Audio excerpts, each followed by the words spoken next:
menjalankan seluruh perintahnya dan meninggalkan seluruh apa yang dilarangnya. Ikhwatal iman, bukanlah Allah yang membutuhkan kita agar eksistensinya sebagai Rabbul Alamin masih terakui. Itu bukan karena kita harus bersujud kepadanya, tidak, ikhwatal iman, tapi sungguh karena kitalah yang membutuhkan. Kitalah yang membutuhkan sebagai seorang hamba yang bersujud kepada Al-Khaliq Al-Mudabbir. Ikhwatal iman, hidup kita ini tidak selamanya. Hidup kita di dunia ini sebentar. Nanti transisi, kita akan hidup di alam kubur. Kita akan hidup di padang mahsyar. Kita akan hidup di akhirat. Ikhwatal iman, transisi yang ada di dunia ini baina sittin wa sab'in, kata baginda Nabi, antara 60 sampai 70 tahun.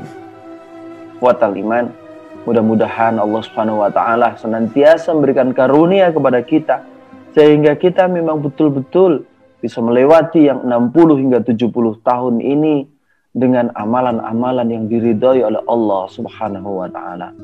Ikhwatal iman, meskipun singkat, hanya 60 dan 70 tahun, tapi amalan kita di dunia ini sungguh sangat menentukan. Ad-dunya nazra'atul akhirah. Dunia ini adalah tempat kita menanam, tempat kita menabur, ya, tempat kita berbuat kebajikan. Nanti yaumul ba'atsnya, ya, atau yaumul hisabnya, yaumul jazanya itu ada di akhirat. Yaumul jazanya, hari panennya itu ada di akhirat, ikhwatal iman. Maka sabarkanlah diri kita di dalam kehidupan ini. Ikhwatal iman rahimakumullah. Salawat serta salam semoga senantiasa terhaturkan kepada manusia yang mulia, manusia yang terpilih, al-mukhtar, yang dipilih oleh Allah Subhanahu wa taala, yakni baginda Nabi sallallahu alaihi wasallam. Ikhwatal iman, bulan ini adalah Rabiul Awal, bulan kelahiran baginda Nabi sallallahu alaihi wasallam. Manusia yang dipilih oleh Allah Subhanahu wa taala untuk menyampaikan risalah kebenaran. Ikhwatal iman, dengan diutusnya Rasul kepada kita, sesungguhnya kalau kita maknai, sungguh Allah itu tidak rela kalau hamba-hambanya ini, manusia ini, sampai tersiksa api neraka.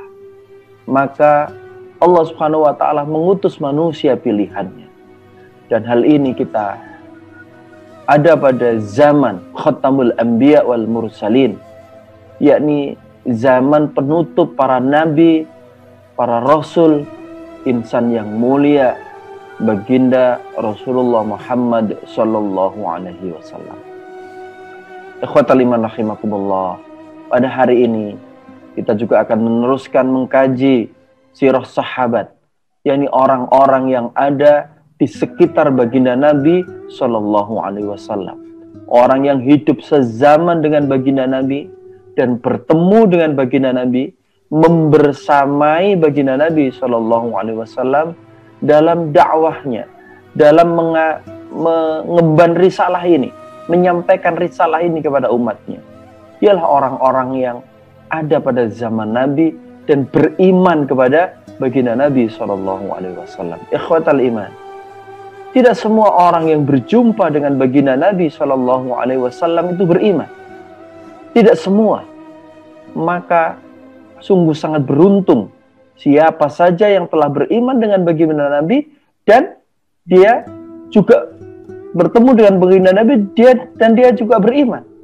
Ya, karena ada yang sedikit bertemu dengan baginda Nabi, ya, yang juga mereka tidak beriman.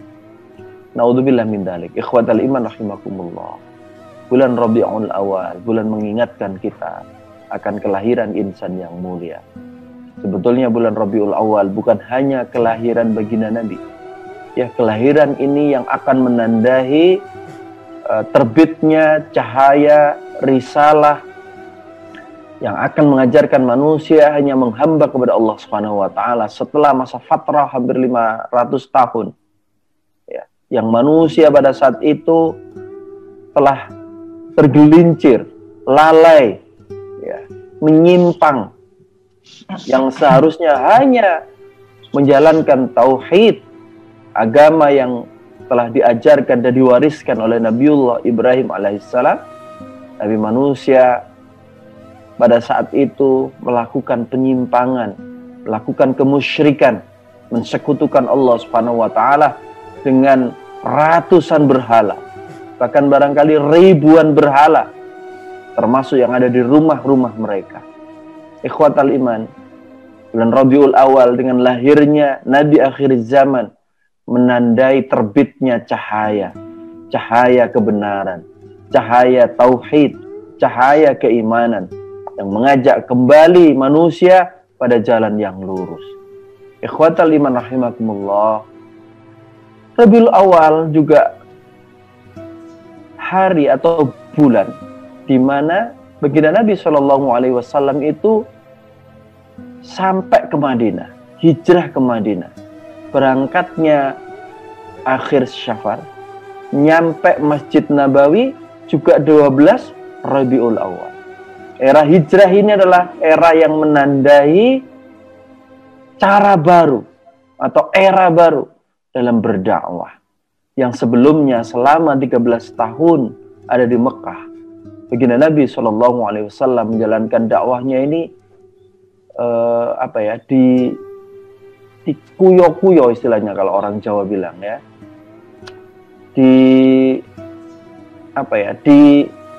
dihina, disiksa ya, yang pada saat itu ketika pengikutnya disiksa ya, orang-orang yang bersamai Nabi itu mendapatkan intimidasi ya, tidak boleh melakukan pembalasan, belum boleh melakukan pembalasan, lam nu'mar bidzalik, belum boleh melakukan pembalasan ya. Setelah era Rabiul Awal yang kedua, yakni sampainya baginda Nabi di Masjid Nabawi, maka dakwah itu berubah, era dakwah itu berubah, yakni era dakwah Madinah. Pada saat itu komunitas kaum muslimin menjadi entitas baru, mempunyai wilayah baru. Baginda Nabi memiliki pasukan. Baginda Nabi tidak hanya sebagai rasul, tapi juga sebagai pemimpin mereka. Terbitlah Piagam Madinah atau Madinah Charter ya, yang menandai bahwa masyarakat Madinah yang dipimpin oleh baginda Nabi sebagai Daulatul Ula ya, menjadi daulah yang pertama, negara yang pertama yang memimpin kaumnya dengan ajaran Allah Subhanahu wa taala. Ikhwatal iman, baginda Nabi punya pasukan. Maka baginda Nabi selain sebagai rasul juga sebagai panglima.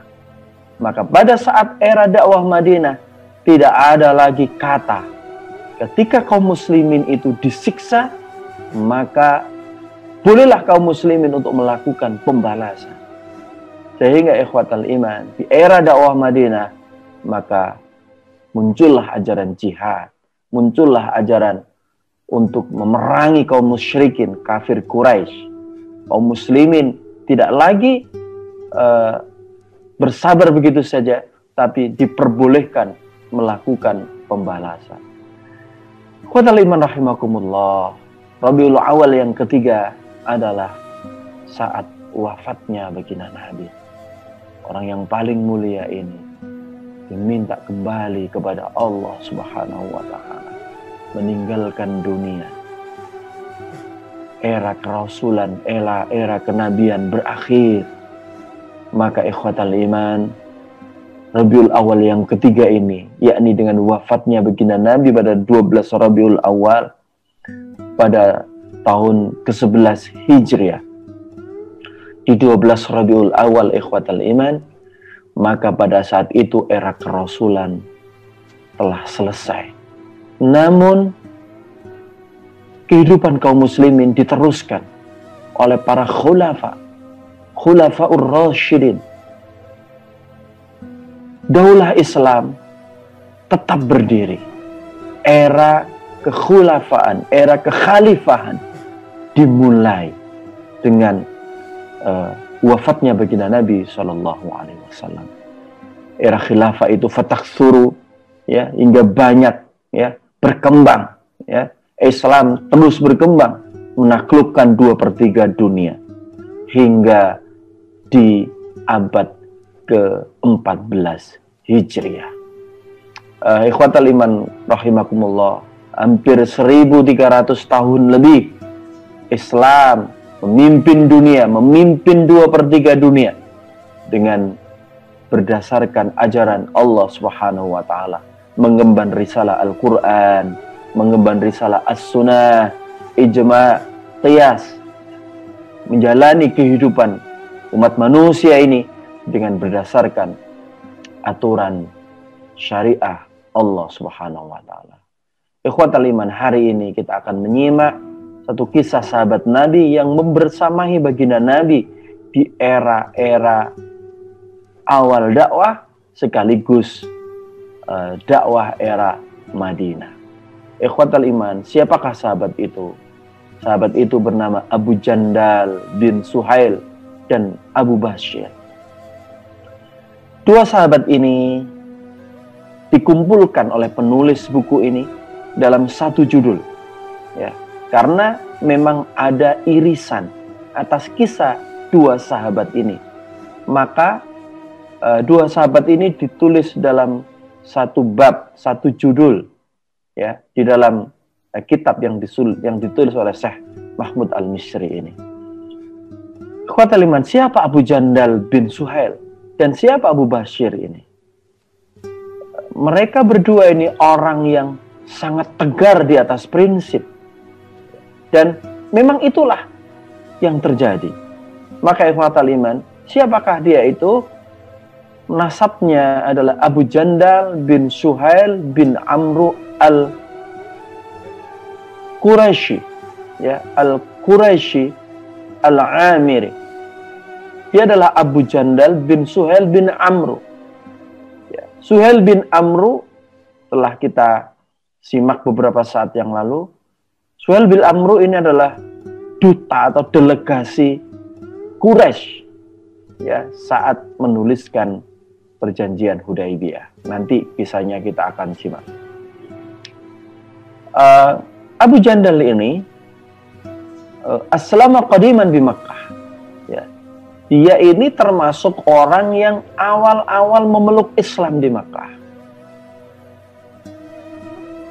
Fahabasahu abuhu. Tapi bapaknya itu memenjarakan dia. Nggak boleh. Nah, ini disiksa, ya.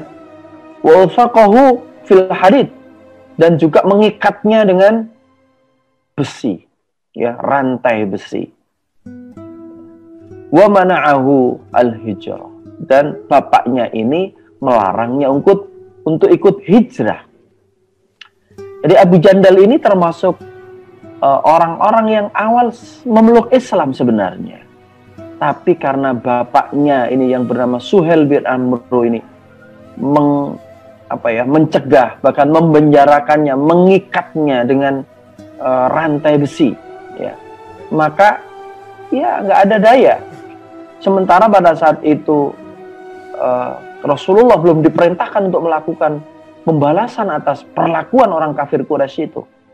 Yang diperintahkan adalah sabron ala Yasir, misalnya, bersabarlah engkau wahai Ummu Yasir atau keluarga Yasir, yang saat itu melakukan mengalami penyiksaan yang luar biasa. Nah, termasuk juga Abu Jandal ini. Maka ikhwatal iman rahimakumullah, itu kondisi yang dialami. Ya. Awal sudah memeluk Islam di Mekah, cuman bapaknya memenjarakannya, bapaknya mengikatnya dengan hadid, dengan besi, dan mencegahnya untuk hijrah. Dan yang kedua itu siapa? Abu Bashir. Huwa Utsbah bin Usaid, ya, bin Jari al-Thaqafi. Masyhurun bikunyatihi. Ya, tapi masyhur dengan kunyahnya. Yani siapa kunyahnya? Abu Bashir. Ya. Nama aslinya Utbah bin Usaid. Ini satu tokoh. Nah, ikhwatal iman, bagaimana kisahnya dua orang ini? Kenapa dalam satu judul, dalam satu bab, irisannya nanti kayak apa, ikhwatal iman? Ikhwatal iman rahimakumullah, semuanya itu berawal dari perjanjian Hudaibiyah. Ikhwatal iman, Al-Fakir ambilkan satu hadis yang sangat panjang, riwayat Imam Bukhari, ya, yang hadis ini sangat panjang, ikhwatal iman. Di dalam riwayat Imam Bukhari ini, ya, ikhwatal iman, haddatsani Abdullah bin Muhammad haddatsana Abdul Razzaq akhbarana Ma'mar qala akhbarani Zuhri qala akhbarani Urwah bin Zubair an Miswar bin Makhramah wa Marwan yusaddiqu kullu wahidin minhuma haditha sahibihi qala kharaja Rasulullah sallallahu alaihi wasallam zaman al-Hudaybiyah hatta idza kanu fi ba'd at-tariq qala an-nabiy sallallahu alaihi wasallam inna Khalid ibn al-Walid bil ghamim fil khayli li Quraisy tali'atun fakhuduhu dhatal yamin wa wallahi ma sya'ara bihim Khalid hatta idza hum biqataratil jaishi antalaqa yarqudu nadhiran li Quraisyin wa sara an-nabiy sallallahu alaihi wasallam hatta idza kana bithaniyah allati yuhbadu alaihim minha barakat bihi rahilatuhu faqala an-nasu hal falahat faqalu khala'at al-qaswah faqala an-nabiy sallallahu alaihi wasallam ma khala'at al-qaswah wa ma dhaka laha bi khuluqin walakin habasaha habisul fil. Ikhwatal iman, ya, di riwayat Imam Bukhari ini telah bercerita kepadaku Abdullah bin Muhammad, telah bercerita kepada kami Abdul Razzaq, telah mengabarkan kepada kami Ma'mar, berkata telah bercerita kepadaku Az-Zuhri, berkata telah bercerita kepadaku Urwah bin Az-Zubair Al-Miswar bin Makhramah dan Marwan, di mana setiap perawi saling membenarkan perkataan perawi lainnya. Keduanya berkata, Rasulullah Shallallahu Alaihi Wasallam keluar pada waktu perjanjian Hudaibiyah. Hingga ketika mereka berada di tengah perjalanan, Nabi Shallallahu Alaihi Wasallam bersabda, sesungguhnya Khalid bin Walid sedang berada di wilayah Al-Ghamim, mengawasi pasukan berkuda Quraisy yang ada di bagian depan pasukan. Karena itu, ambillah jalan sebelah kanan, jalan yang menuju pasukan Khalid. Demi Allah, Khalid tidak menyadari dengan keberadaan mereka Quraisy. Hingga ketika mereka berada di markas pasukan, Khalid bergegas berlari menakut-nakuti Quraisy. Nabi SAW berjalan hingga ketika sampai di bukit yang menjadikan mereka berjalan menurun. Unta beliau berhenti dan menderu. Maka orang-orang berkata, bangun, bangun, ayo jalan. Namun unta itu tetap menderu. Lalu mereka berkata, unta al-Quswah mogok, unta al-Quswah mogok.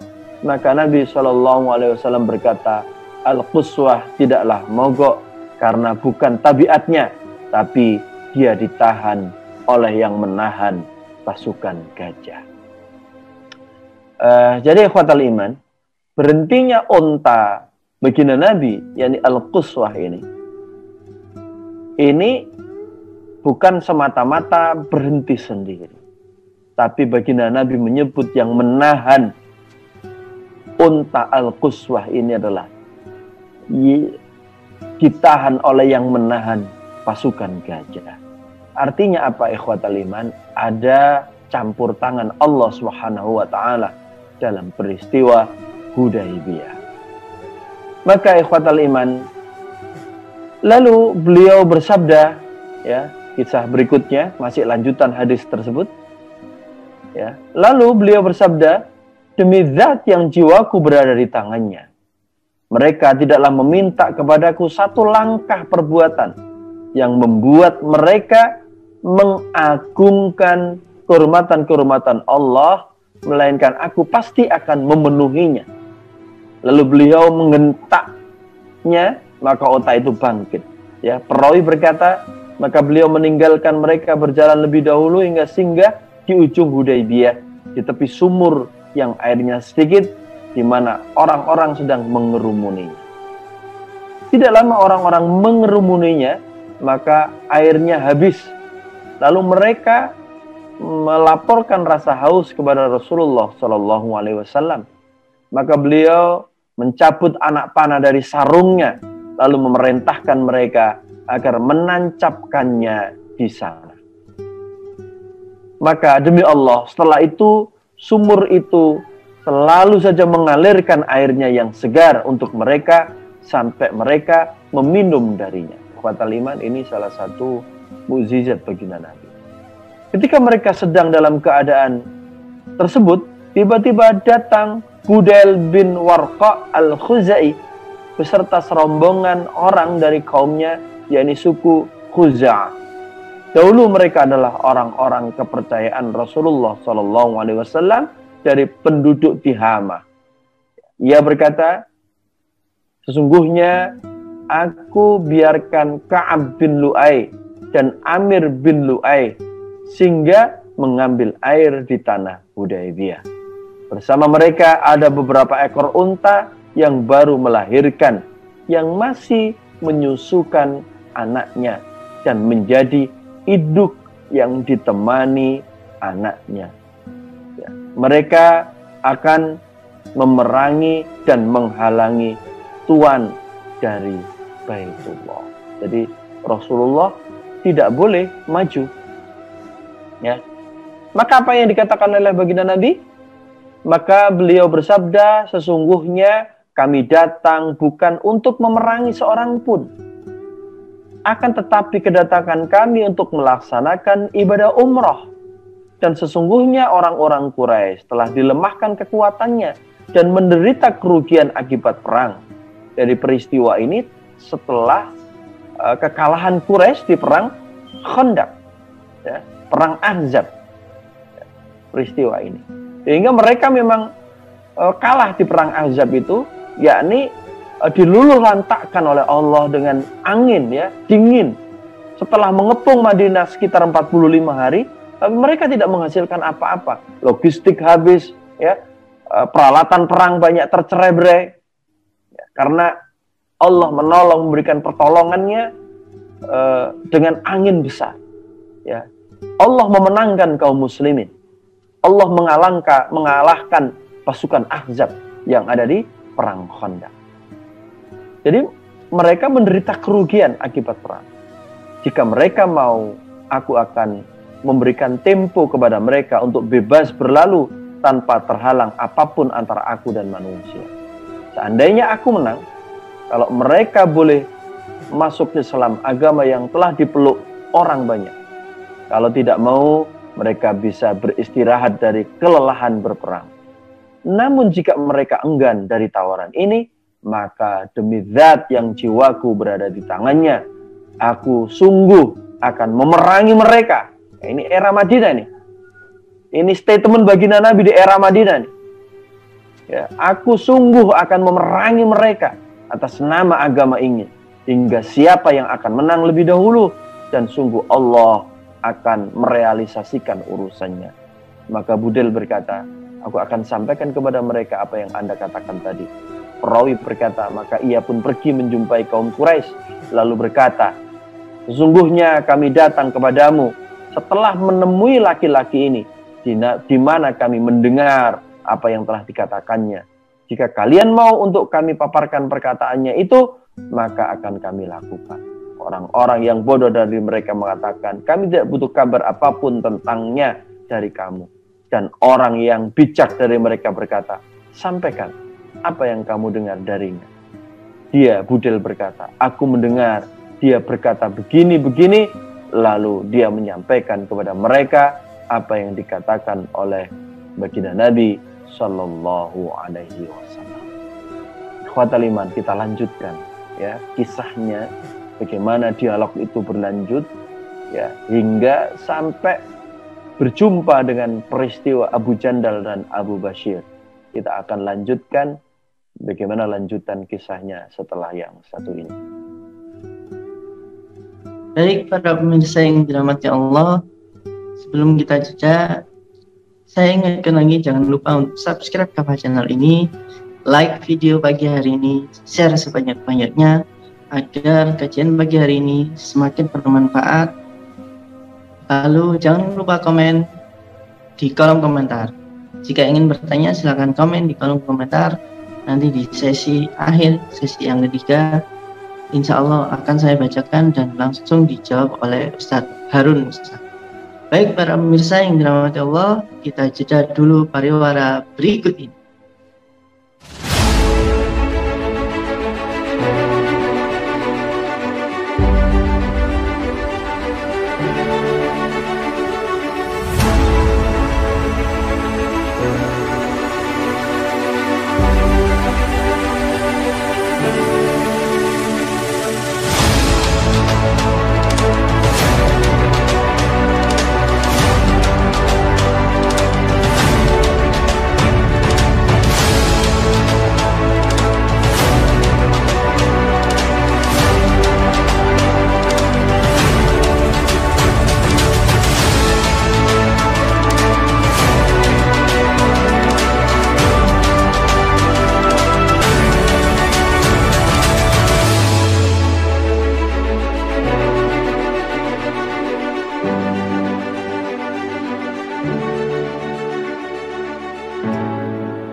Alhamdulillah, para pemirsa yang dirahmati Allah, kita kembali lagi dalam program Karomah Fajar yang disiarkan langsung di Kafah channel. Kali ini kita akan melanjutkan pembahasan tentang sahabat Nabi yang bernama Abu Jandal dan Abu Bashir. Kali ini kita akan melanjutkan bagaimana pertemuan dari Abu Jandal dan Abu Bashir ini. Mari kita simak kepada narasumber kita. Tafadhol Ustaz. Ikhwatal iman rahimakumullah, lanjutnya di perjanjian Hudaybiyah ya, yang memang Al-Fakir potong-potong ini ya, di bagian yang keempat. Ya, qala Ma'mar fa akhbarani Ayyub an Ikrimah annahu lamma jaa Syuhail ibnu Amr qala an-nabiy sallallahu alaihi wasallam laqad sahula lakum min amrikum. Qala Ma'mar qala Az-Zuhri fi hadithihi faja'a Suhail ibn Amr faqala hatiktub bainana wa bainakum kitaban fada'a an-nabiy sallallahu alaihi wasallam al-katiba faqala an-nabiy sallallahu alaihi wasallam bismillahirrahmanirrahim. Qala Suhail amma ar-rahman fa wallahi ma adri ma huwa walakin uktub bismika Allahumma kama kunta taktub. Faqala al-muslimuna wallah la naktubuha illa bismillahirrahmanirrahim. Faqala an-nabiy sallallahu alaihi wasallam uktub bismika Allahumma. Thumma qala hadha ma qada alaihi Muhammadun Rasulullah. Faqala Suhail wallah law kunna na'lamu annaka Rasulullah ma sadadnaka anil baiti wala qatalnaka walakin uktub Muhammad ibn Abdullah.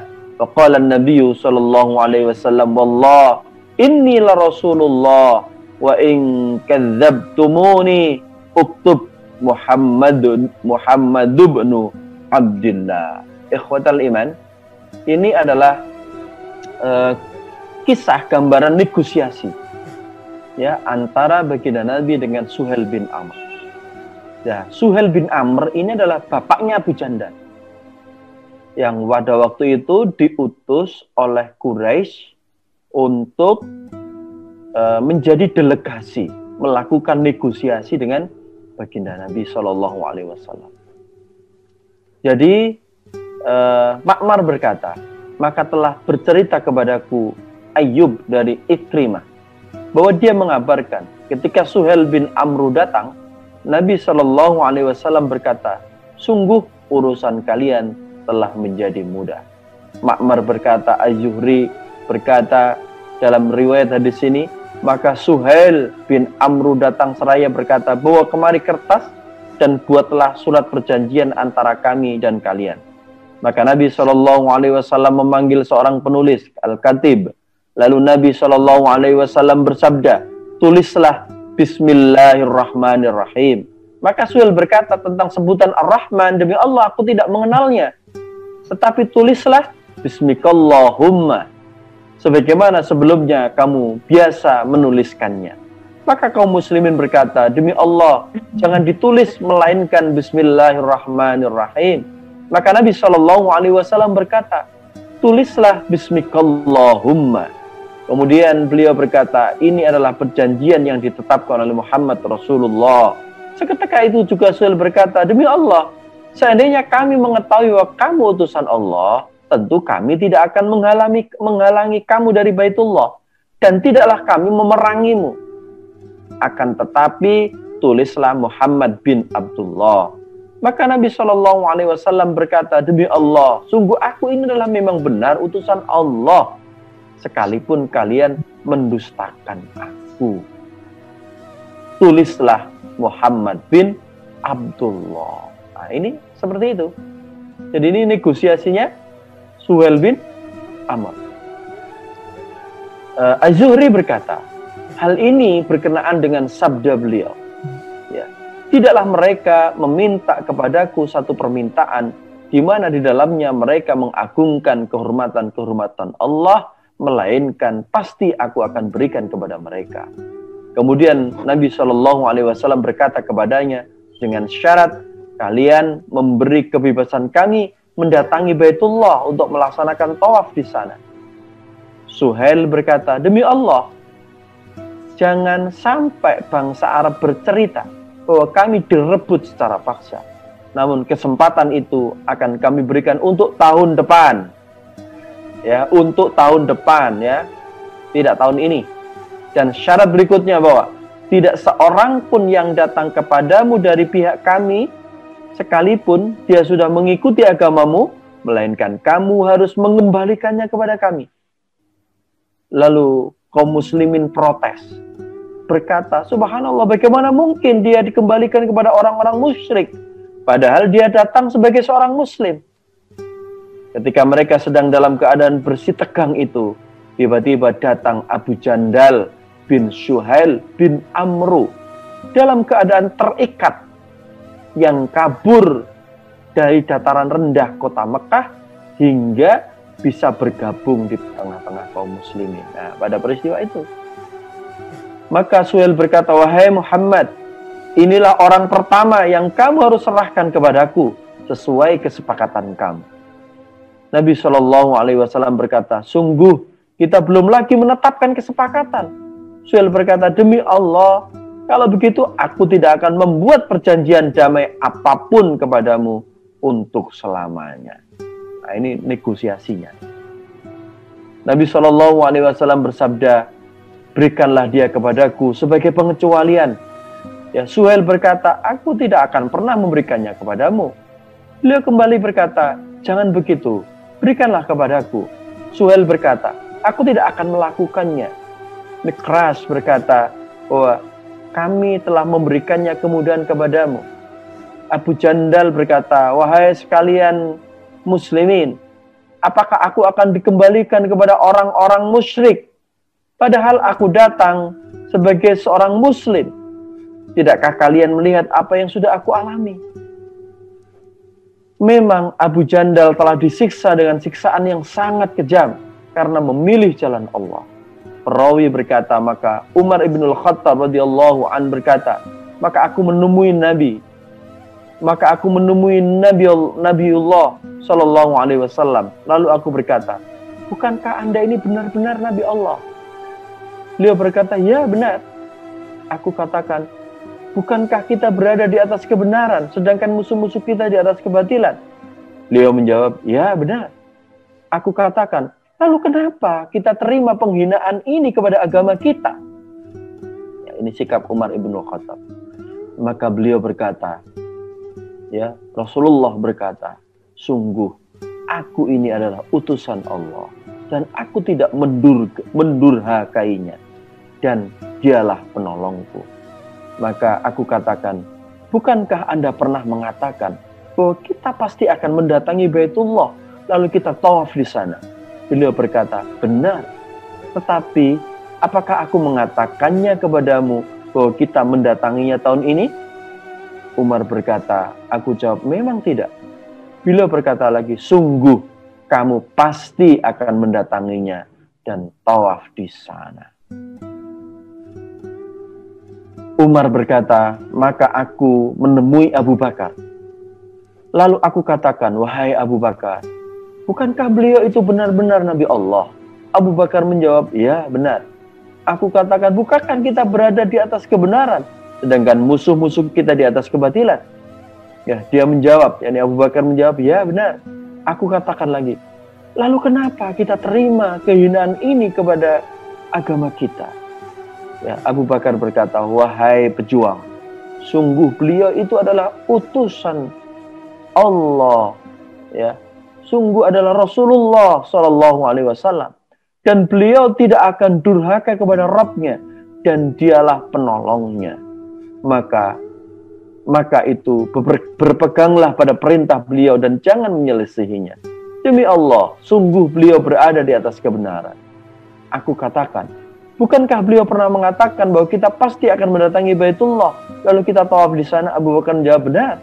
Tapi apakah beliau mengatakannya bahwa kita akan mendatanginya tahun ini? Aku jawab, tidak. Abu Bakar berkata, sungguh kamu pasti akan mendatanginya dan melaksanakan tawaf di sana. Az-Zuhri berkata, Umar berkata, karena tindakanku itu, maka aku melakukan beberapa amal kebaikan sebagai penebus atas ucapan yang tidak patut. Setelah selesai dari membuat perjanjian, Rasulullah SAW berkata kepada para sahabat beliau, bangun dan sembelihlah hewan kurban kalian, lalu cukurlah kepala kalian. Ya, perawi berkata, demi Allah, tidak ada satupun orang yang beranjak berdiri. Jadi ketika Rasulullah memerintahkan, sudah sembelih hewan kalian, cukur kepala kalian. Karena sahabat itu pengen ngotot tawaf ini untuk melakukan umrah. Ya, sampai-sampai ya perawi mengatakan, demi Allah tidak ada satupun orang yang beranjak berdiri untuk melaksanakan perintah beliau. Hingga Rasulullah merintahkannya sampai 3 kali. Ketika tidak ada seorang pun dari mereka yang berdiri untuk melaksanakan perintah beliau, akhirnya Rasulullah masuk menemui Ummu Salamah, Ummul Mukminin, lalu menceritakan kejadian yang beliau dapatkan di kalangan kaum muslimin. Maka Ummu Salamah berkata, wahai Nabi Allah, ya wahai Nabi Allah, apakah Tuhan suka agar mereka melakukannya? Keluarlah. Lalu janganlah Tuhan berbicara sepatah kata pun dengan siapapun dari mereka, hingga Tuhan menyembelih unta kurban Tuhan, lalu Tuhan panggil tukang cukur Tuhan untuk mencukur rambut Tuhan. Maka beliau keluar dan tidak berbicara dengan seorang pun dari mereka, hingga beliau menyembelih unta kurban beliau, lalu memanggil tukang cukur beliau, hingga tukang cukur itu mencukur ya kepala beliau. Ikhwatal iman rahimakumullah, mencukur rambut beliau ya. Jadi ini kisah perjanjian Hudaibiyah. Nah, kisah Abu Jandal dan Abu Basyir itu ini berawal dari perjanjian Hudaibiyah yang dilakukan oleh kaum muslimin pada tahun ke-6 Hijriah ya. Insyaallah ya, di bulan Dzulqa'dah. Ya, tahun ke-6 Hijriah di bulan Dzulqa'dah. Setelah bulan Syawal berarti kan ya. Setelah bulan, jadi di bulan Dzulqa'dah.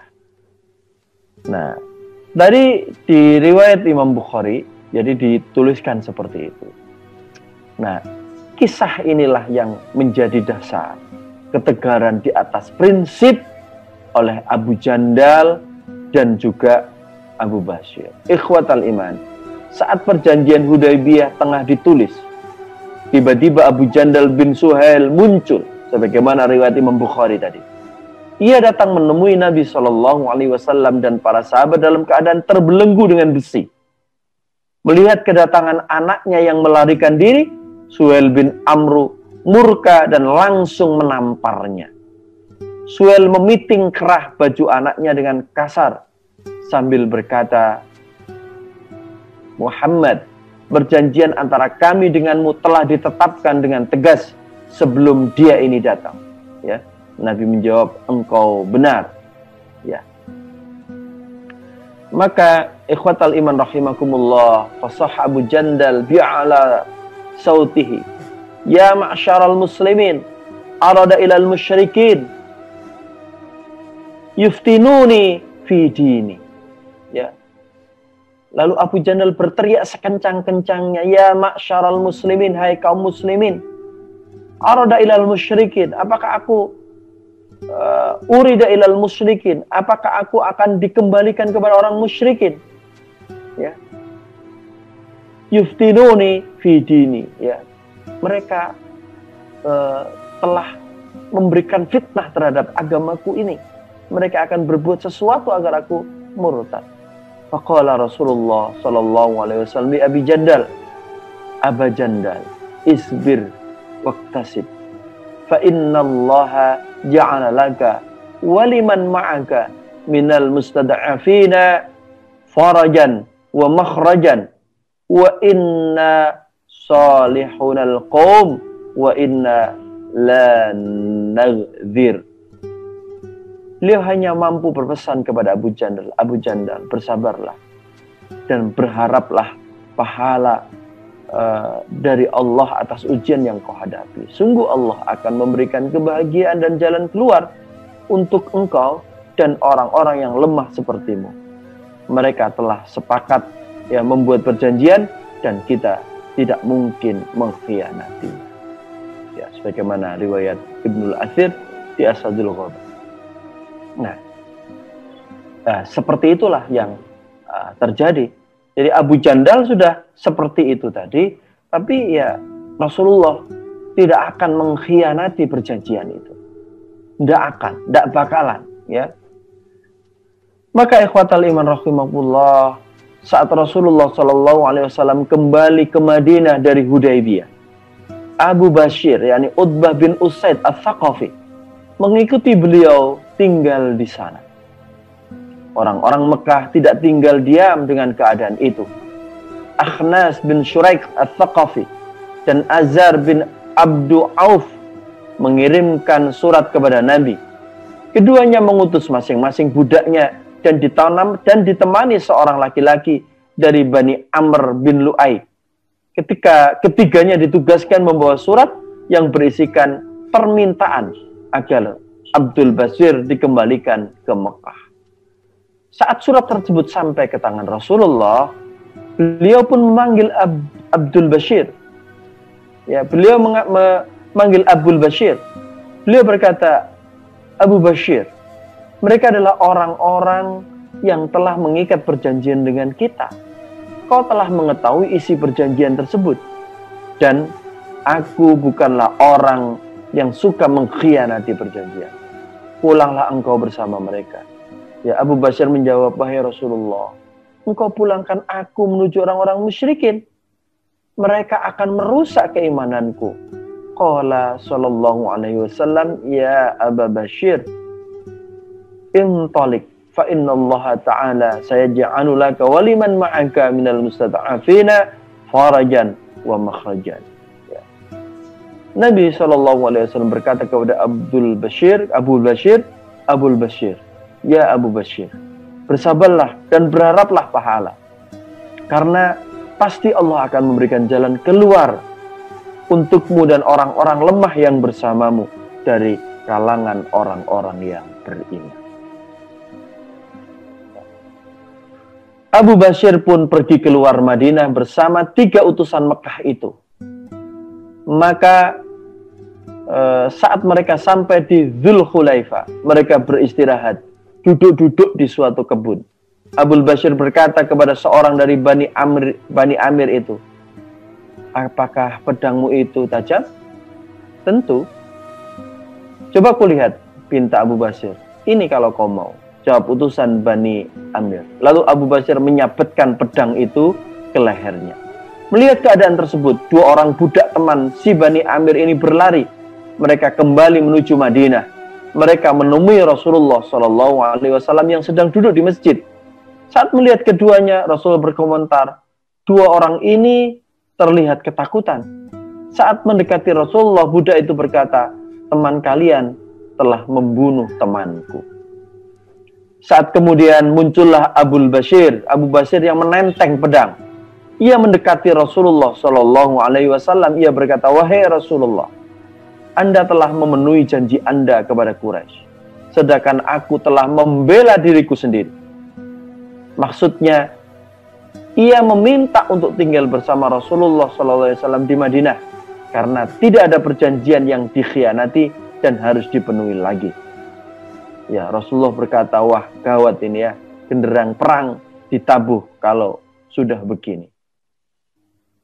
Agar darah kaum muslimin tak tertumpah di masa damai, agar tuduhan buruk tidak menimpa Rasulullah dan para sahabat, Abu Bashir pun pergi dari Madinah. Ia tinggal di Aish, sebuah daerah yang menjadi jalur dagang kafilah Quraisy menuju Syam. Ya, Aish itu antara Mekah dan Madinah. Jadi ikhwatal iman, jarak Mekah Madinah itu kira-kira kalau di Jawa Timur ini ya antara Situbondo sampai Semarang. Nah, Al-Aish itu kira-kira ada di Surabaya. Nah, Al-Aish itu kira-kira ada di Surabaya. Dari antara Situbondo sampai Semarang. Nah, Abu Jandal itu tinggal di situ. Abu Bashir itu tinggal di situ. Ya. Yes. Ketika Abu Bashir tinggal di tengah-tengah itu, jadi tidak kembali ke Mekah, juga tidak tinggal di Madinah, karena menjaga perjanjian Hudaybiyah, menghormati baginda Nabi SAW, ya, agar juga terjaga prinsip akidahnya. Dia tidak ingin merusak perjanjian itu juga, dan dia juga tidak ingin merusak keimanannya kepada Islam yang telah dia peluk, ya, Islam yang dia peluk. Maka Abu Bashir itu tinggal di Aish, Aish, antara tengah-tengah antara kota Mekah dan kota Madinah. Ya, jaraknya Mekah Madinah kira-kira 500 kilo. Ya. Ikhwatan liman rahimakumullah. Sementara itu, Abu Jandal setelah Rasulullah tak mampu mengabulkan permintaannya untuk diajak serta ke negeri hijrah Madinah, ia bersama 70 orang sahabat yang senasib dengannya di Mekah melarikan diri dari tawanan Quraisy. Mereka keluar menunggangi kuda dan bergabung dengan Abu Bashir radhiyallahu anhu. Mereka semua tidak mau pergi menyusul Rasulullah ke Madinah, khawatir kalau Rasulullah malah mengembalikan mereka ke Mekah lagi. Mereka bergabung dengan orang-orang dari kabilah Ghifar, Aslam, Juhainah, dan kabilah Arab lainnya yang telah memeluk Islam, hingga jumlah mereka ya 70-an ya orang, ya lebih tentunya ya. Mereka mencegat jalur dagang Quraisy, ya. Tidak seorang pun Quraisy yang melintas kecuali mereka bunuh dan mereka rebut harta kafilah dagang. Ya, ini juga diriwayatkan oleh Ibnul Asir di Asadul Ghobah. Perbuatan mereka benar-benar merepotkan orang-orang Mekah. Hingga kafir Quraisy telah mengirim surat kepada Rasulullah SAW agar mengajak kelompok Abu Bashir dan Abu Jandal bergabung ke Madinah, sehingga mereka tidak lagi menjadi ancaman untuk Quraisy. Artinya pihak Quraisy sendiri yang membatalkan salah satu poin dari perjanjian Hudaybiyah. Rasulullah mengirimkan surat kepada Abu Jandal dan Abu Bashir agar mereka menemui beliau di Madinah. Kemudian bergabung bersama saudara-saudaranya kaum muslimin di negeri hijrah tersebut. Beliau juga meminta agar mereka tak lagi memberikan ancaman untuk kafilah Quraisy. Saat surat Rasulullah sampai, Abu Bashir tengah mengalami sakit. Ia pun meninggal dalam keadaan membaca dan menggenggam surat Rasulullah Sallallahu Alaihi Wasallam. Lalu Abu Jandal memakamkan sahabatnya. Nah, ikhwatal iman, ini bagian dari kisah ya yang ada di dalam ya, kehidupan Abu Jandal dan juga Abu Bashir. Bagaimana dua orang ini tegar, teguh, ya, memegang prinsip. Ya. Ketika perjanjian Hudaibiyah telah disepakati ya, dan diteken ya, oleh Rasulullah dan juga Suhail bin Amr. Ya. Abu Jandal sendiri yang merupakan putra dari Suhail bin Amr ya, tidak bisa berbuat apa-apa. Ya. Abu Bashir yang juga ikut ke Madinah diminta kembali oleh sekutunya, oleh kafir Quraisy ya, sebagai bentuk komitmen baginda Nabi SAW dalam perjanjian Hudaibiyah. Namun Abu Bashir orang yang juga tegar di atas prinsip. Dia tidak mau keimanannya hilang. Sebagaimana juga Abu Jandal, dia tidak mau keimanannya lepas meskipun siksaan. Ya, dia dipenjara, dia diikat oleh ayahnya sendiri dengan rantai besi, dibelenggu dengan rantai besi. Tapi itu tidak mengubah prinsip ya di antara dua orang ini. Sungguh ini adalah energi iman yang ada di dalam dirinya.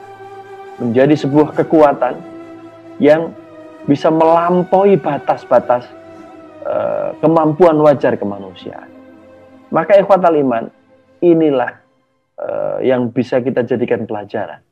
Ya, apapun situasinya, apapun kondisinya, ya, maka hendaknya kita senantiasa tetap berpegang teguh ya di atas prinsip keimanan.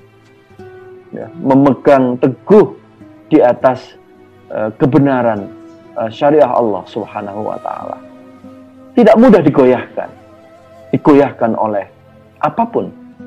Ya, oleh pujian, oleh ancaman, oleh siksaan, kalau ini ya, oleh siksaan. Tidak pernah goyah.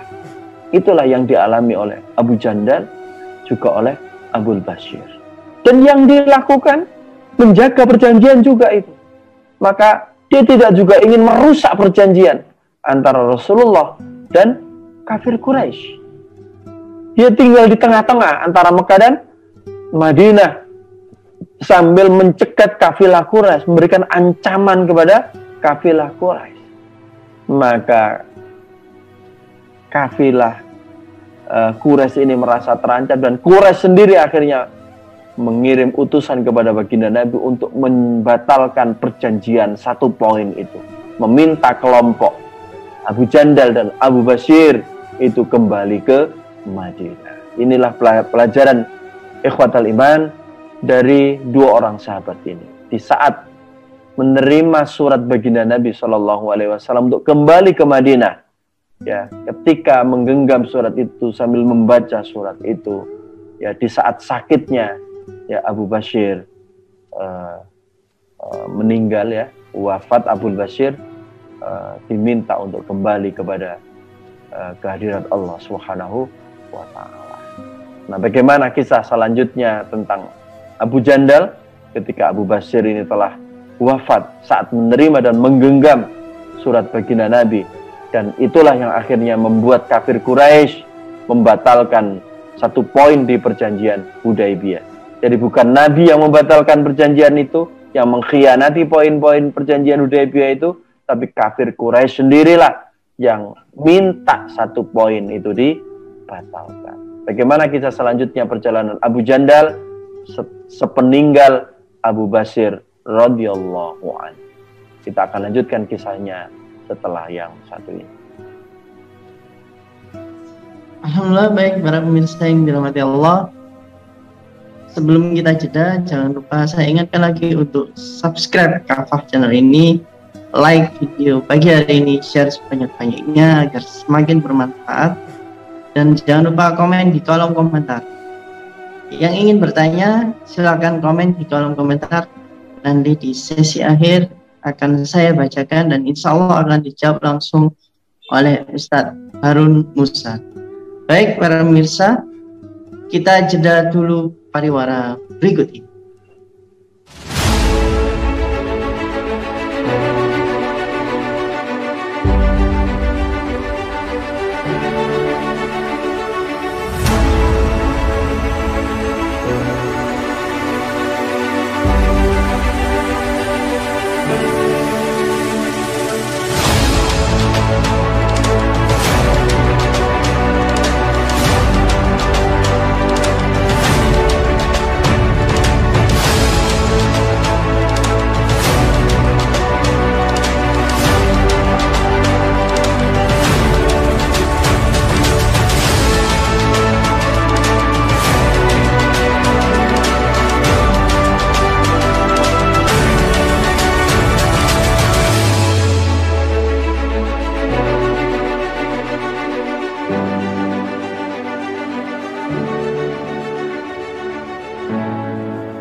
Alhamdulillah, baik para pemirsa yang dirahmati Allah, kita kembali lagi dalam program Karomah Fajar yang disiarkan langsung di Kafah channel. Kita akan melanjutkan kisah tentang Abu Jandal dan Abu Bashir ini. Baik, kepada narasumber kita Ustadz Harun Musa, kepada Ustadz. Ya, ikhwatal iman rahimakumullah. Ketegaran di atas prinsip ini diabadikan oleh Allah Subhanahu wa taala di dalam firman-Nya surat Al-Fath ayat 24 sampai 26 ya. A'udzubillahi minasyaitonir rajim. Wa huwallazi kaffa aydiyahum ankum wa aydiyakum anhum bi batni makkah min ba'di an aghfarakum 'alaihim wa kana Allahu bima ta'maluna basira. Humul ladzina kafaru wa saddukum 'anil masjidil harami wal hadiya ma'kufan aw yablugha mahillah walaula rijalun mu'minuna wa nisa'un mu'minatun lam ta'lamuhum an tata'uhum wa tusibahum minhum ma'aratun bighairi ilmin yudkhilallahu fi rahmatihi man yasha'. Lau tazayyalu la'adzabna alladhina kafaru minhum 'adzaban alima.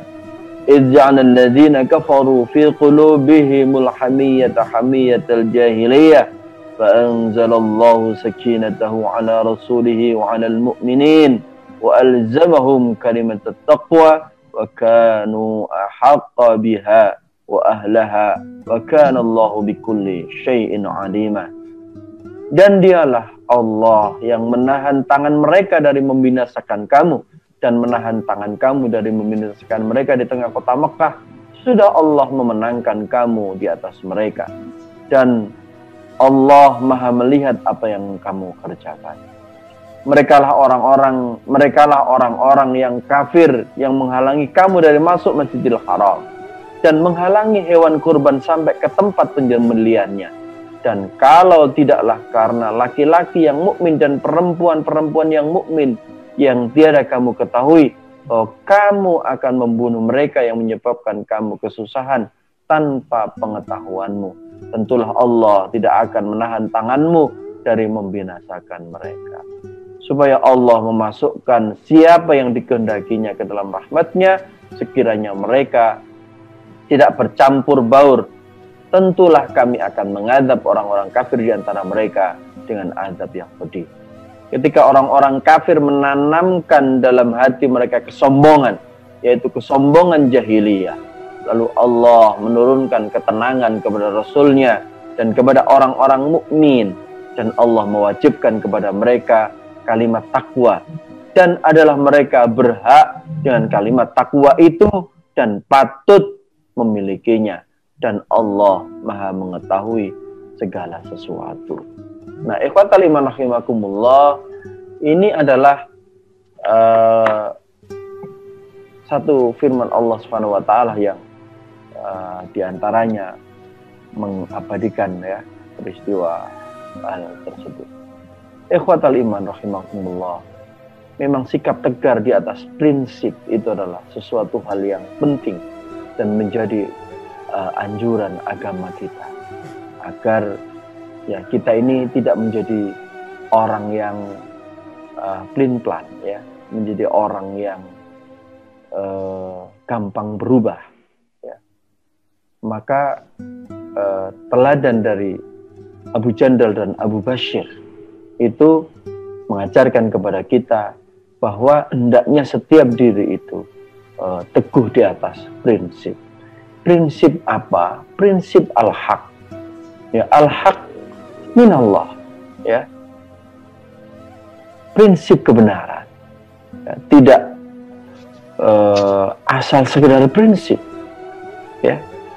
Tapi prinsip yang memang benar dari Allah Subhanahu wa taala. Al-haqqu min rabbikum.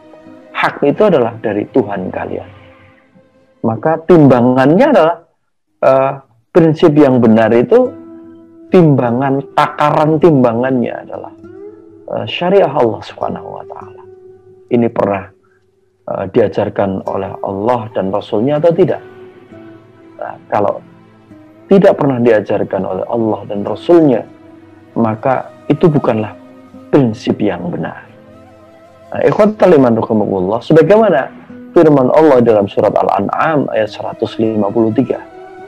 Allah tegaskan di sana, wa anna hadza sirati mustaqiman fattabi'uhu wa la tattabi'us subula fatafarraqa bikum an sabilihi dzalikum wassaqum bihi la'allakum tattaqun. Ya. Maka ikhwatal iman rahimakumullah, kata firman Allah Subhanahu wa taala ya di dalam surat Al-An'am ayat 153, dan bahwa yang kami perintahkan ini adalah jalanku, wa anna hadza sirati, dan bahwa yang kami perintahkan ini adalah jalanku yang lurus mustaqiman fattabi'uhu, maka ikutilah dia, dan janganlah kalian mengikuti jalan-jalan yang lain, karena jalan itu mencerai-beraikan kalian dari jalannya. Yang demikian itu diperintahkan Allah kepada kalian agar kalian bertakwa. Nah, ikhwatal iman, Allah punya jalan ya, yang telah diajarkan oleh Allah Subhanahu wa taala melalui Rasulnya. Maka jalan itulah yang seharusnya kita tapaki. Ya, jangan ikuti jalan-jalan yang lain selain jalan Allah Subhanahu wa taala. Karena jalan-jalan yang lain itu akan mencerai-beraikan kita, melemahkan kita. Ya. Maka ikutilah, tapakilah. Mari kita tapaki, mari kita ikuti hanya jalan Allah Subhanahu wa taala yang telah dipandukan oleh Allah Subhanahu wa taala di dalam Al-Qur'an maupun sunnah Nabi Shallallahu alaihi wasallam. Kita ikuti, kita tapaki itu agar kita menjadi orang yang memiliki ketegaran, memiliki kekuatan. Ya. Kalau tidak, ya akan terjadi tercerai-berai selain jalan Allah Subhanahu wa taala. Ikhwatal iman rahimakumullah. Sungguh dalam hidup ini Allah telah mengkaruniakan kepada kita nikmat-nikmatnya. Ya. Namun kenikmatan-kenikmatan itu kelak Allah akan minta kembali pertanggungjawabannya. Allah Subhanahu wa taala menyampaikan, "Tsumma latus'alunna yauma idzin 'anin na'im."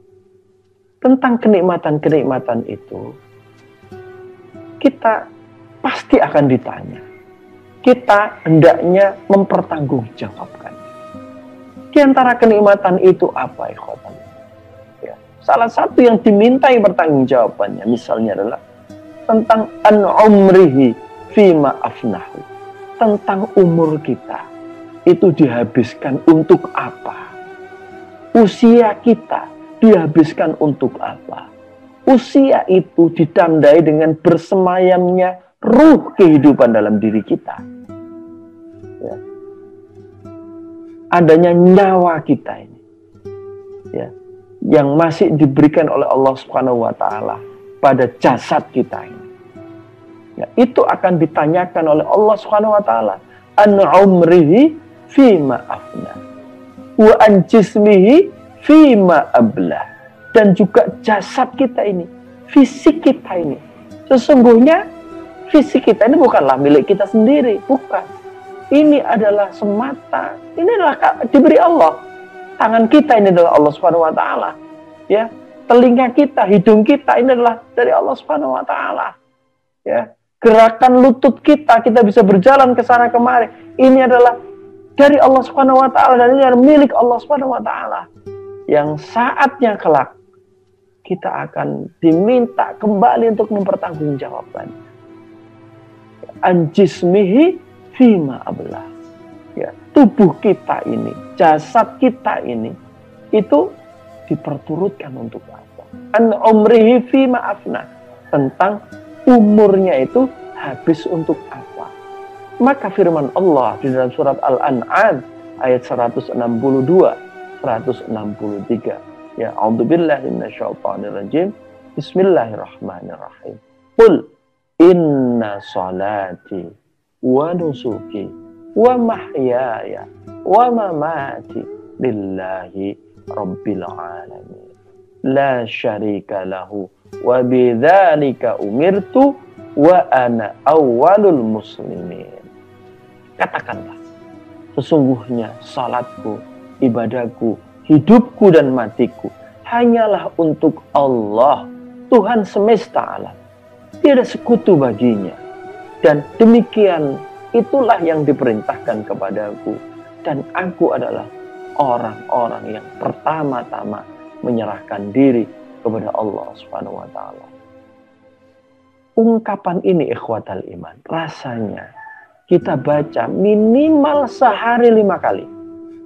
Saat membaca doa iftitah di dalam sholat-sholat kita, ya, minimal sehari itu 5 kali, 5 kali minimal dalam satu hari, betul tidak? Ya, kita ikrarkan. Kalau ini kita fahami, kita selami, kita hayati, ya, saat kita mengucapkan ini. Dan kita mengucapkan ini di hadapan Zat yang telah memberikan karunia, nikmat kepada kita. Nikmat kesehatan, rezeki. Rezeki itu berupa makanan, berupa energi, berupa oksigen yang kita hirup.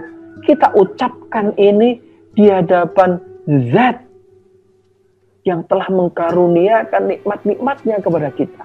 Yang telah mengatur kehidupan ini sedemikian rupa. Ya, kita ucapkan inna sholati, sesungguhnya sholatku ini ya Allah, wa nusuki, dan ibadahku ini ya Allah, wa mahyaya, dan hidupku ini ya Allah, wa mamati, dan juga matiku ini ya Allah, lillah, hanya untuk Engkau ya Allah, hanya untuk Engkau ya Allah, lillahi rabbil alamin, sebagai Tuhan semesta alam. Kita ucapkan ini ikhwatal iman di dalam hari-hari kita. Maka statement ini harusnya kita hayati, kita dalami, kita selami. Kita tidak ada tujuan yang lain hidup kita ini. Ya, hidup kita untuk mengabdi beribadah kepada Allah. Wa ma khalaqtul jinna wal insa illa liya'budun. Wa nusuki itu diambil dari kata manasik. Ya, maksudnya adalah ya tautan-tautan, urutan-urutan ibadah manasik itu. Wa nusuki. Ya. Ini terjemahan ibadah. Ya, semua ibadah, hidup mati adalah untuk Allah Subhanahu wa taala. Jangan sampai kita mati sia-sia, ikhwatal iman. Mati sia-sia. Bukan mati lillah. Ya, matinya bukan lillah, ya, matinya sia-sia. Na'udzubillah min dzalik, ikhwatal iman. Kita pasti mati. Kullu ma'atin huwa qarib, kullu ma huwa atin qaribun. Sesuatu yang pasti datang itu dekat. Ya, kematian itu pasti datang. Dan kalau kematian itu datang, maka kematian itu pasti dekat. Maka ikhwatal iman rahimakumullah, katakanlah bahwa sesungguhnya wa mamati juga lillahi rabbil alamin, wa mahyaya juga lillahi rabbil alamin. Maka ini adalah pelajaran untuk tegar di atas prinsip. Ikhwatal iman, perjalanan yang panjang dari sahabat mulia Abu Jandal. Ya, beliau umurnya panjang, ya, disampaikan oleh Imam Hakim di dalam Al-Mustadrak, ya, mata bisyam fit ta'un. Wafatnya Abu Jandal ini termasuk yang kena wabah ta'un, ya, yang meninggal ta'un di Amwas, ya, di dalam 18 Hijriah, ya, 8 asrah, ya, fi khilafati Umar ibn al-Khattab radhiyallahu anhu, di zaman kekhalifahan Umar ibn al-Khattab. Mudah-mudahan Abu Jandal ini termasuk mendapatkan syahid dunia, ya, karena meninggalnya syahid akhirat, maksud saya mendapatkan syahid akhirat karena meninggalnya juga karena wabah ta'un Amwas di Syam. Ikhwatal iman, itulah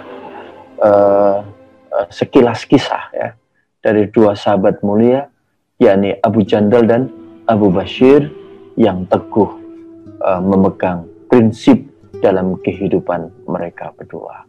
Semoga Allah merahmati Abu Jandal dan Abu Bashir radhiyallahu anhuma dan seluruh sahabat mulia baginda Nabi SAW secara keseluruhan. Dan mudah-mudahan ikhwatal iman, kita juga dikumpulkan oleh Allah Subhanahu wa taala dengan baginda Nabi dan sahabat-sahabatnya kelak, ya, di akhirat. Ya. Ikhwatal iman rahimakumullah, kita almar'u ma'a man ahbabta. Sesungguhnya seseorang itu akan bersama dengan orang-orang yang dicintainya. Kebiasaannya melakukan apa, kebiasaannya mencintai apa, maka Allah akan mengumpulkan mereka dengan orang-orang yang dicintainya. Almar'u ma'a man ahbabta. Ikhwatal iman, mudah-mudahan kita ini tergolong oleh kaum yang tidak pernah ketemu dengan baginda Nabi, tapi kita beriman terhadap ajaran Rasulullah SAW. Orang-orang yang lam yarawni, orang-orang yang tidak bertemu dengan baginda Nabi, ya, wal yu'minu bi, tapi beriman dengan baginda Nabi SAW. Demikian ikhwatal iman yang bisa Al-Fakir sampaikan di kesempatan pagi hari ini. Mudah-mudahan Allah merahmati kita semua dan Allah mengampuni segala kesalahan kita. Wallahu a'lam bishawab. Saya kembalikan kepada Mas Abi. Baik, para pemirsa yang dirahmati Allah, kali ini kita sudah memasuki sesi membacakan komen di kolom komentar dan tanya jawab. Jika ingin bertanya silakan, masih ada kesempatan. Ini saya bacakan mulai dari yang paling atas. Alhamdulillah, dari Banjarmasin ternyata ada yang menyimak. Banjarmasin hadir. Ahmad Hanafi, alhamdulillah. Dari Najib Bulkawi, dari Muhammad Mukhtar, dari Jember Timur. Masya Allah, dari Tuban ikut. Semua kita dalam ketawakalan. Amin. Nasyidin Al-Haris Gresik hadir. Wistono alhamdulillah menyimak. Muhammad Munir dari Sidoarjo hadir. Anto Umar dari Ngawi, pojok kampung Ngawi, nyimak. Bima Sakti, alhamdulillah. Nah, ini ada satu pertanyaan, Ustaz. Dulu zaman sahabat itu pada kaum kafir, mereka di semacam di rantai gitu ya, di rantai atau diapain gitu. Nah itu kemudian kali ini kan kita memang menghadapi sama kaum kafir ya, sampai saat ini, tapi tidak kelihatan. Jadi zaman Belanda kita dijajah melalui fisik. Kemudian sekarang kita masih dijajah tapi dengan pemikiran seperti pemikiran kapitalis, sekuler. Nah, bagaimana saat ini kita menghadapi penjajahan yang pemikiran ini, Ustaz? Apa betul, Ustaz? Ya, ikhwatal iman. Ya, ini penjajahan atau belenggu ya, pemikiran itu berbeda dengan belenggu fisik ya. Belenggu fisik tampak kelihatan ya, tapi bukan berarti belenggu fisik juga ringan ya, bukan ya. Belenggu fisik ini juga berat gitu, dan itu yang dialami oleh sahabat-sahabat Nabi dulu, mengalami belenggu fisik ya. Nah, kalau dikatakan hari ini itu ada belenggu yang sifatnya pemikiran ya, bukan belenggu fisik ya, ini berarti mengikuti jalan lain selain jalan Allah Subhanahu wa Ta'ala, jalan yang memalingkan. Dan ya itu yang diinginkan oleh orang kafir Quraisy, agar mereka mengikuti agama mereka, dan kalau seperti itu ya nggak disiksa ya, nggak mendapatkan penyiksaan. Nah, sekarang ini kaum muslimin mungkin agamanya berkata Islam, memeluk Islam, tapi kehidupannya coba kita tengok atau dilihat dulu, apakah menjadikan Islam ini sebagai panduan dalam hidupnya atau tidak. Nah, kalau tidak, ya itu berarti ya'budullah ala harfin ya. Wa minan nasi may ya'budullah ala harfin, dan di antara manusia itu ada yang menyembah Allah itu ala harfin. Ala harfin itu tipis-tipis ya,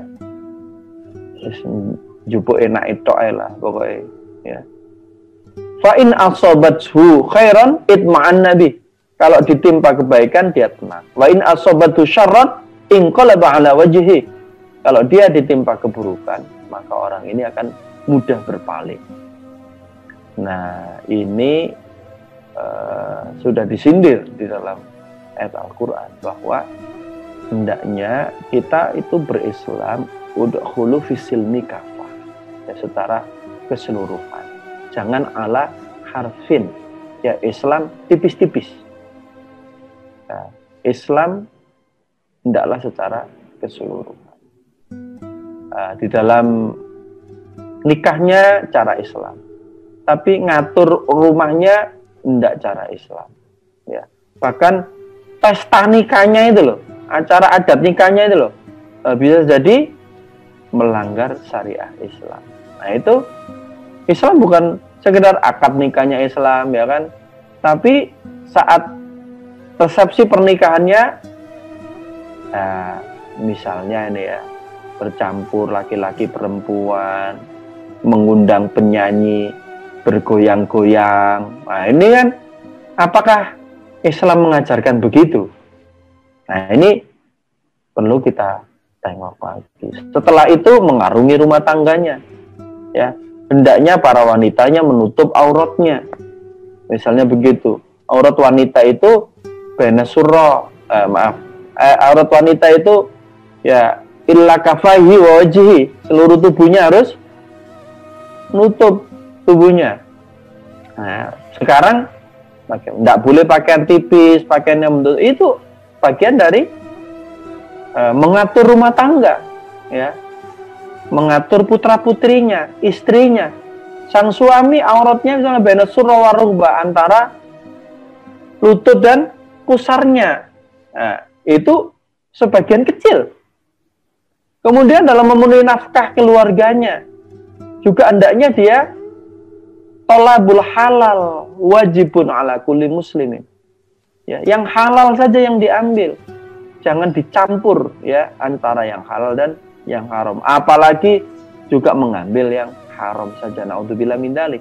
Korupsi, jual beli narkoba. Nah, ini kan. Nah, itu kan berarti mengatur nafkah rumah tangga tidak pakai prinsip-prinsip agama. Keluar dari prinsip-prinsip agama. Ya, itu ya keluar dari ajaran Islam dalam berumah tangga. Kemudian dalam bermasyarakat sama, Islam telah mengajarkan interaksi itu.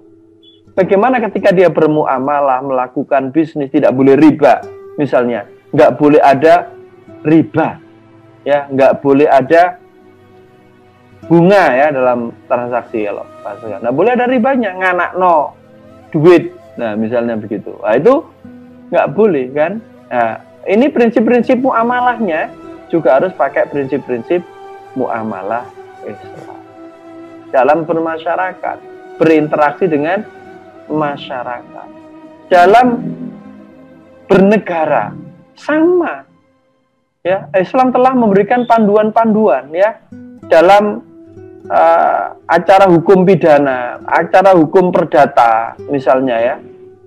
Ya, dalam mendistribusikan kekayaan, mengatur kepemilikan, ya. Ini ada ajaran-ajaran. Dalam bernegara, ini juga seharusnya ketika dia mendapatkan amanah sebagai orang yang punya kekuasaan, ya, maka kekuasaannya juga tidak boleh keluar dari prinsip-prinsip Islam.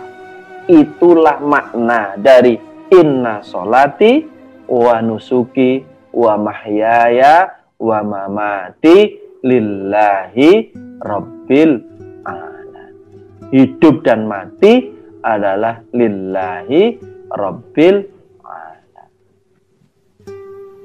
Demikian Mas Abi Pamungkas yang bisa sampaikan ya, karena waktunya.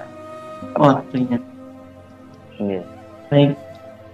Para pemirsa yang dirahmati Allah, kita saat ini sudah di penghujung acara. Mungkin dari Ustadz Harun closing statement dan doa bersama Ustadz. Ya, ikhwatal iman rahimakumullah. Ketika seseorang itu memegang prinsip, taat pada prinsip, bukan berarti seseorang itu juga terbebas ujian dari Allah Subhanahu wa taala. Allah tetap akan mengujinya. Allah kalau cinta pada suatu kaum, ibtalahum, Allah itu justru akan memberikan ujian kepada mereka. Maka ikhwatal iman, apapun situasinya, apapun kondisinya, maka hendaklah kita terus berpegang pada prinsip kebenaran agama. Jangan pernah berpaling, jangan pernah menyerah. Kesulitan hidup itu bagian dari ujian Allah Subhanahu wa taala, ya. Maka semoga ujian-ujian dalam perjuangan ini, dalam kehidupan ini, ya, itu menguatkan kita untuk semakin menjadi hamba Allah yang lebih bertakwa kepada Allah Subhanahu wa taala. Mari kita berdoa bersama-sama. Bismillahirrahmanirrahim. Allahumma shalli wa sallim wa barik ala sayyidina Muhammadin wa ala ali sayyidina Muhammad. Alhamdulillahirabbil alamin. Hamdan syakirin, hamdan na'imin, hamdan yuafi ni'mahu yukafi mazidah. Ya Rabbana lakal hamdu kama yanbaghi li jalalika wajhikal karim wa 'azimi sultanik. Allahumma anta Rabbana la ilaha illa anta khalaqtana wa nahnu abduka wa nahnu ala ahdika wa 'adika mastata'na wa na'udzubika minasy syarri ma sana'na. Nabu laka bi ni'matika 'alaina wa nabu bi dhanbina faghfir lana ya Allah, faghfir lana ya Allah, fa innahu la yaghfiru dzunuba illa anta. Allahumma ighfir lana wa liwalidina warhamhum kama rabbana shighara. Allahumma ighfir lana wa liwalidina wali masyayikhina wali muallimina ya Allah, wali muallimina wali muallimina ya Allah, ولأصحاب الحقوق الجباد علينا ولجميع المسلمين والمسلمات والمؤمنين والمؤمنات. اللهم اغفر لهم وارحمهم وعافه واعف عنهم وأكرم نزلهم ووسع مدخلهم واجعل الجنة مسواهم واغسلهم بالماء من الثلج والبر وادخلهم بالجنة وعنهم من عذاب القبر وعذاب النار. اللهم هب لنا من أزواجنا وذرياتنا قرة أعين واجعلنا للمتقين إماما. اللهم اجعلنا وأولادنا وأزواجنا وأهلنا وذريتنا حارسا آمنا للإسلام ومن أهل العلم وأهل الخير ولا تجعلنا وإياهم من أهل الشر والضير. اللهم انفعنا بما علمتنا وعلمنا الذين ينفعون وزدنا علما والحمد لله على كل حال. اللهم حبب إلينا الإيمان وزينه في قلوبنا وكره إلينا الكفر والفسوق والعصيان واجعلنا من الراشدين واجعلنا من المخلصين واجعلنا من الصادقين. اللهم إنا نعوذ بك من علم لا ينفع وقلب لا يخشع وعمل لا يرفع. اللهم إنا نعوذ بك من جهد البلاء ودرك الشقاء وسوء القضاء وشماتة الأعداء. اللهم إنا نعوذ بك من الهم والحزن ونعوذ بك من العجز والكسل ونعوذ بك من الجبن والبخل ونعوذ بك من الغلبة الدين وقهر الرجال. اللهم إنا نسألك خير هذا اليوم وخير ما فيه وخير ما قبله وخير ما بعده ونعوذ بك من الشر هذا اليوم وشر ما فيه وشر ما قبله وشر ما بعده. اللهم إنا نسألك الهدى والتقى والعفاف والغنى. اللهم إنا نسألك العافية في الدنيا والآخرة. اللهم إنا نسألك الجنة ونعوذ بك من سخطك والنار. اللهم إنا نسألك حسن الخاتمة ونعوذ بك من سوء الخاتمة. اللهم اختم لنا بالإسلام. اللهم اختم لنا بالإيمان. اللهم اختم لنا بقول لا إله إلا الله محمد رسول الله. اللهم آرنا الحق حقا وارزقنا اتباعه وأرنا الباطل باطل وارزقنا اجتنابه. اللهم سلمنا والمسلمين وعافنا والمسلمين واكفنا وإياهم من شر مصائب الدنيا والدين. اللهم ارحمنا بتطبيق شريعتك العظمى في حياتنا هذا يا الله كافة كافة كافة آجلا آجلا آجلا بما شئت وكيف شئت إنك متى تشاء قدير إنك على كل شيء قدير. ربنا آتنا من لدنك رحمة وهيئ لنا من أمرنا رشدا. ربنا آتنا في الدنيا حسنة وفي الآخرة حسنة وقنا عذاب النار وادخلنا الجنة مع الأبرار يا عزيز يا غفار يا رب العالمين. وصلى الله على سيدنا محمد وعلى آله وصحبه وسلم. سبحان ربك رب العزة عما يصفون وسلام على المرسلين والحمد لله رب العالمين. بسر بالأسرار الفاتحة.